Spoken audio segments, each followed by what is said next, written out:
Good morning students. कैसे हो बच्चों आप सभी। मुझे आशा है आप अपने घर में स्वस्थ होंगे, सुरक्षित होंगे और जब तक ये कोरोना वायरस का खतरा है आप अपने घर में ही रहो, सुरक्षित रहो, समय समय पर हाथ धोते रहो, साफ सफाई का ध्यान रखो और स्वस्थ एवं सुरक्षित रहो। हाँ तो बच्चों, मैं आपकी हिंदी अध्यापिका डॉक्टर इंदु गोस्वामी एक बार फिर आप सभी का हिंदी की ऑनलाइन कक्षा में स्वागत करती हूँ। बच्चों, हमने अपना पहला कार्य भी इसी तरह से ऑनलाइन कक्षा में किया था और मुझे आशा है कि वह सब आपने पूरा कर लिया होगा और आपको अच्छी तरह से समझ भी आ गया होगा। तो आज की इस कक्षा में हम अपना व्याकरण का जो शीर्षक है लिंग, यह पढ़ेंगे बच्चों। यह आपकी व्याकरण की पुस्तक में पृष्ठ संख्या 118 पर है। पृष्ठ संख्या 118 पर है ये आपका। और लिंग क्या होता है बच्चों? लिंग आप सभी ने यह पहले भी पढ़ा है, 6th 7th दोनों क्लासों में था ये कि लिंग किसे कहते हैं। बच्चों, लिंग का शाब्दिक अर्थ होता है स्त्री पुरुष सूचक चिन्ह। अर्थात लिंग क्या होता है कि जो स्त्री और पुरुष की पहचान कराने वाला जो चिन्ह होता है वह लिंग कहलाता है। यानी कि जिस शब्द से उसके स्त्री होने या पुरुष होने का बोध होता है वह लिंग कहलाते हैं। जिन शब्दों से स्त्रीलिंग होने का बोध हो वह स्त्रीलिंग और जिन शब्दों से पुल्लिंग होने का बोध हो वह पुल्लिंग। तो इस आधार पर बच्चों हम लिंग को कितने हिस्सों में बांट सकते हैं? यानी कि लिंग जो है दो प्रकार के होते हैं, एक स्त्रीलिंग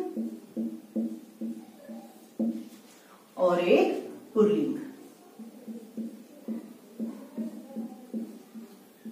एक पुल्लिंग, स्त्रीलिंग और पुल्लिंग। अब सीधी सी बात है बच्चों, आप समझ पा रहे हो कि स्त्री जाति का बोध कराने वाले जो शब्द हैं वह स्त्रीलिंग कहलाएंगे और पुरुष जाति का बोध कराने वाले शब्द पुल्लिंग कहलाएंगे। ठीक है, जैसे कहती हूं मैं, अगर मान लीजिए मैं कहती हूं रीता, रीता, गीता, ये सब क्या है? ये स्त्रीलिंग शब्द है। अगर मैं यहां कहती हूं मोहन, मोहन, मदन, राम इत्यादि, तो ये सब क्या है? ये पुल्लिंग शब्द है, क्योंकि इनसे हमें पता चल रहा है कि यह पुरुष जाति का बोध करा रहे हैं और इन शब्दों से हमें मालूम चलता है कि यह स्त्री जाति का बोध करा रहे हैं। तो इसलिए यह स्त्रीलिंग शब्द और यह पुल्लिंग शब्द। बच्चों, यह तो कुछ निर्धारण हो जाता है कि हम शब्दों को देखकर समझ जाते हैं कि यह स्त्रीलिंग है या पुल्लिंग है। लेकिन कुछ शब्द ऐसे भी होते हैं बच्चों जो हमेशा स्त्रीलिंग होते हैं या पुल्लिंग होते हैं। तो जरा हम उन्हें देखते हैं।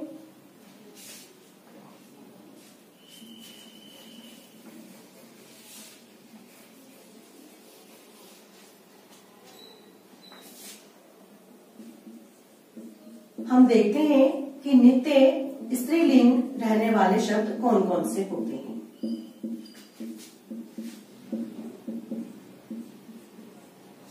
जो शब्द हमेशा स्त्रीलिंग के रूप में ही प्रयोग किए जाते हैं, जैसे आपका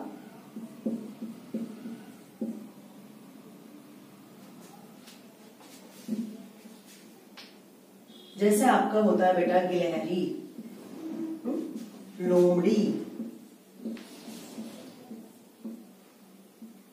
मछली। इसके बाद और भी बहुत सारे होते हैं, जैसे मक्खी, मकड़ी। ये सब जो है ऐसे शब्द होते हैं कि जो सदैव स्त्रीलिंग रहते हैं। यानी कि चिपकली, ये सारे शब्द सदैव स्त्रीलिंग रहते हैं, यानी कि स्त्रीलिंग के रूप में ही प्रयोग किए जाते हैं। अब कुछ देखते हैं हम जो सदैव पुल्लिंग रहते हैं।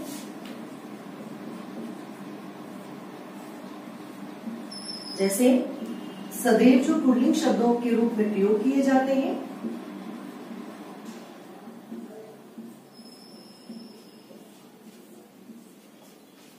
सदैव पुल्लिंग के शब्दों में हम किन शब्दों का प्रयोग करते हैं बच्चों? जैसे मच्छर,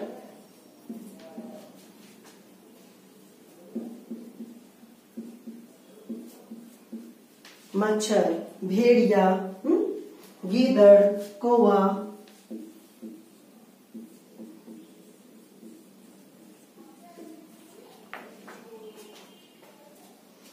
खरगोश, खटमल,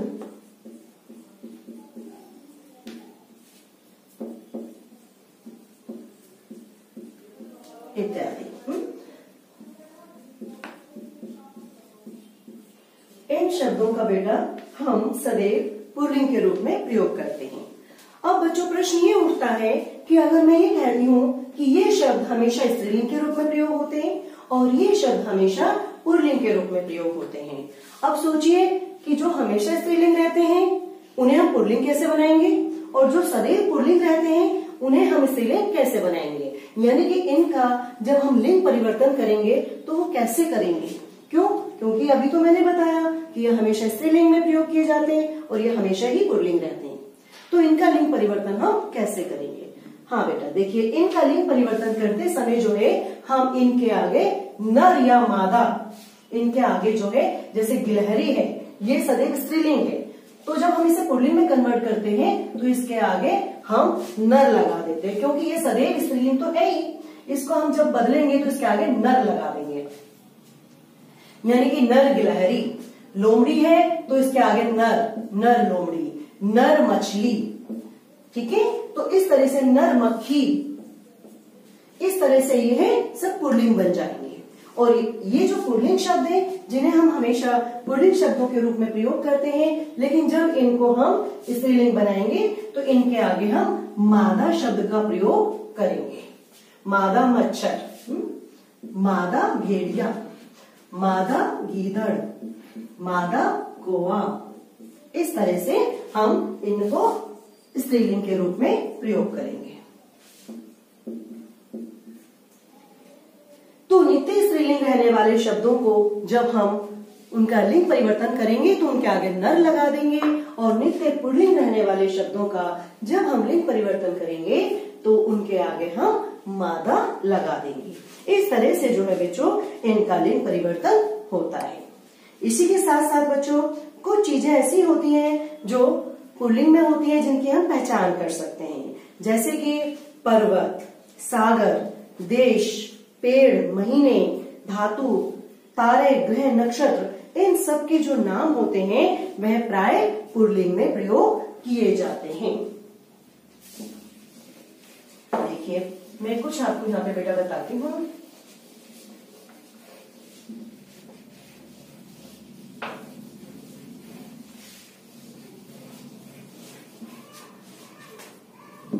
जैसे पर्वतों के नाम है, पर्वतों के नाम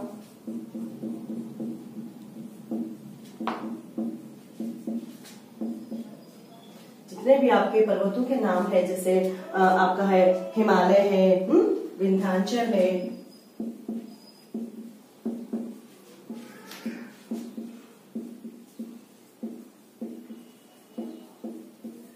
पर्वतों के नाम अधिकतर जो है पुल्लिंग के अंतर्गत ही आते हैं। सागरों के नाम है, सागरों के नाम है जैसे हिंद महासागर है,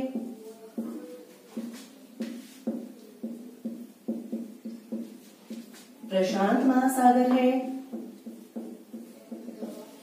तो ये सारे जो सागरों के नाम हैं यह भी हमारे पुल्लिंग में आते हैं। देशों के नाम भी पुल्लिंग में आते हैं, जितने भी देश होते हैं उनके नाम अधिकतर पुल्लिंग में आते हैं,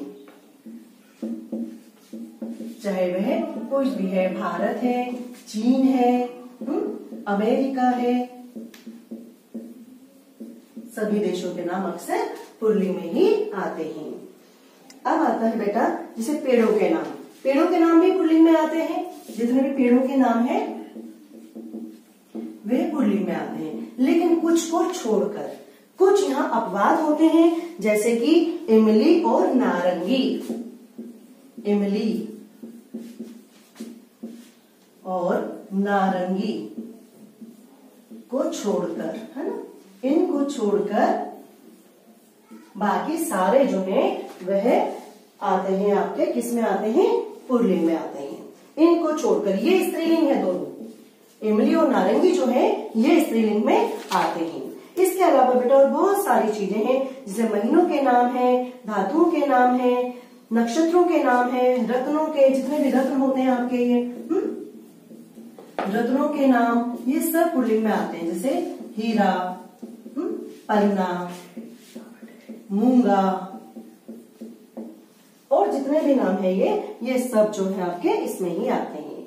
महीनों के नाम है, धातुओं के नाम है, लेकिन धातुओं के नाम में भी कुछ छोड़ देते हैं हम, जैसे धातुओं के नाम है तो उनमें जितने भी आपके आते हैं, जितना आपका पीतल है, तांबा है, कांसा है, लोहा है, सोना है, ये सब जो है ये पुल्लिंग होते हैं। लेकिन जो चांदी है बच्चों, चांदी वह स्त्रीलिंग होती है। ये चांदी जो है ये स्त्रीलिंग है, यानी कि कुछ अपवाद हैं इनमें जिनको छोड़कर बाकी के जो शब्द हैं वह पुल्लिंग होते हैं। ठीक है, इस तरह से यह आपके पेज नंबर 120 पर है। बहुत सारे आपको नाम ये इस तरह से दिए गए हैं जिसे आपको पढ़ना है और समझना है। तो ये बच्चों आज हमने लिंग में विशेषकर पुल्लिंग पढ़ा है और स्त्रीलिंग हम अपनी अगली कक्षा में पढ़ेंगे। इसे आप ध्यान से पढ़ना समझना। ठीक है, अब इस कक्षा में आज आपका बहुत बहुत धन्यवाद और अगली कक्षा में फिर से हम आपसे मिलते हैं। तब तक के लिए धन्यवाद बच्चों।